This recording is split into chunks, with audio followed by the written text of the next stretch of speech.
Hi, it's Richard at Expedition Tracking. This video is to show you how you can manage and personalize your events and expeditions.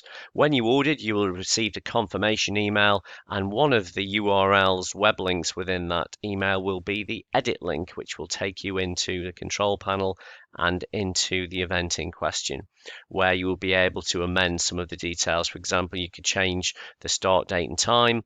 You could also set a password, which all users would be prompted to enter before they were able to view your link.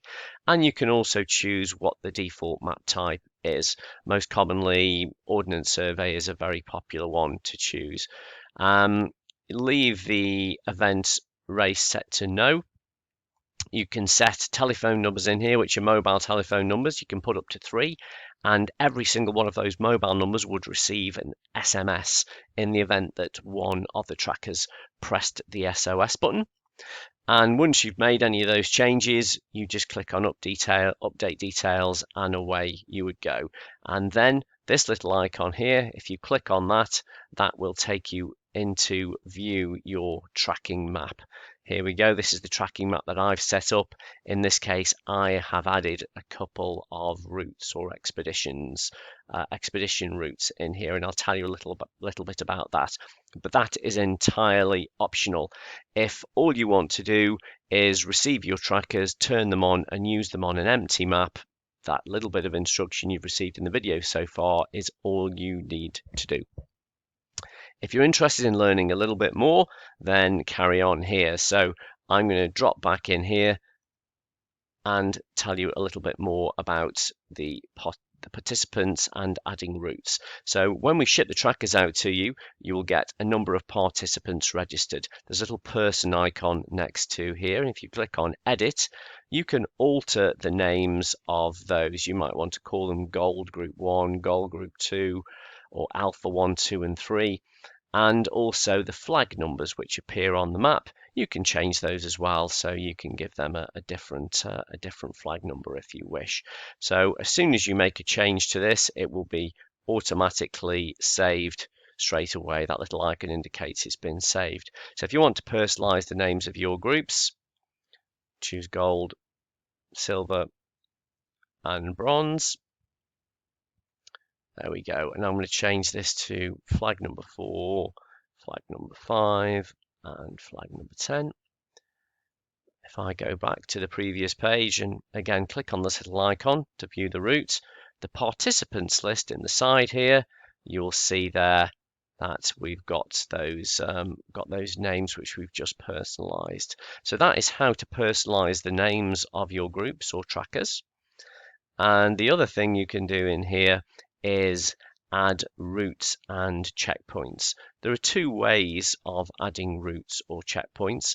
The very basic way is you can add a comma separated value file that just contains your names of your grid references and the grid reference itself, 1 per line. So name, then a comma, the first grid reference, then a new line, the second checkpoint or point of interest, and the grid reference, and the third. You would save this as a .csv file, which is comma separated value, and then you can import it into here. The other way you could do this is you could import GPX files, and this is more common now, especially with people using the OS Maps Online and eDAV, Memory Map, and various other types of programs, where you would create a route within the application, and you may have created waypoints. You can see I've created some waypoints in this particular route as well, and once you've created it, you can then go and export it as a GPX file. You might have 1, 2, 10 different GPX files, and you can go into your event, click on the little plus arrow, choose your file, pick on whichever of your GPXs you want, and click on import and save, and you would then find it is added to the list here. Repeat that process for as many different GPXs as you've got, and then they would all appear on the map. You notice they're of different colors in this case, and I've done that by clicking on the little color. You can personalize what color you want it to be, and you can even choose or change the name of it as well. You'll note all of the route points are in there as well as distances. They're automatically calculated, and then click on update. Let me go and change the color of this one to be blue instead, and click on update. And now if I go back and view my event again, you will see that the routes have changed to a nice purple color and a blue color. And up in the very corner of the screen, you can select your map type, and you can also choose to hide and unhide either of those routes. So there's the full Peak District 100 route, and there is the full Peak District 50 route. Okay, so that's how to assign or upload your CSV or GPX files, and that will give you a visual representation of your group's routes, and your tracking flags would appear hopefully following these routes. Of course, when they deviate, you would instantly be able to see and keep an eye on them to see if they get back en route. And of course, if that doesn't look like it's going to happen, you can take an intervention to help them back onto their intended route. Now, there is one further and more advanced step which I can show you, and it's to do with using the speed, distance, and time and estimated times of arrival calculation. And what that will do is, as your trackers progress along the route, if you click on any of them, it would give you an estimated time of arrival for any of these route points, any of these waypoints here. And the way it does that is by you can go in and assign a tracker to an individual route. How is that achieved? If you go back down into the area where you edit your participants, click on Edit Participants. Under the routes, you can click the little drop down. As default, it would be blank.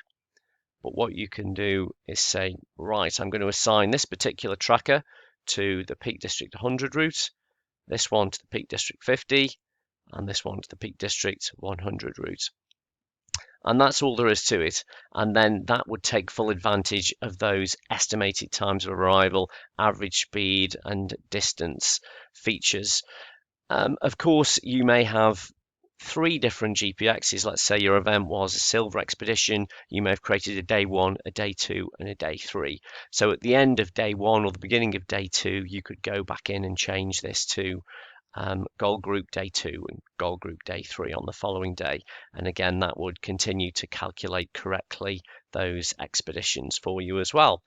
Okay, so that's really all there is to it. So there's some quite advanced features there, which are completely optional. As I say, as default, you don't need to do anything at all. You perhaps may want to select a map. You may want to add some SOS numbers and just click on update. If you do want the visual representation of your routes, you can add either CSV files or GPX files in there, and they would appear on your tracking map. Finally, if you want to take advantage of the timing features, you can go in and assign individual trackers to individual routes. And that's all there is to it. More than happy at any point in time to take you through an online live demo. So if you've got any questions, please get in contact and we can arrange that for you. But in all honesty, take the trackers out and start to use them, and you'll find how simple and easy they are to use, and you can come back and use some of these more advanced features later on. Thank you very much. Hope your expedition and event goes very well.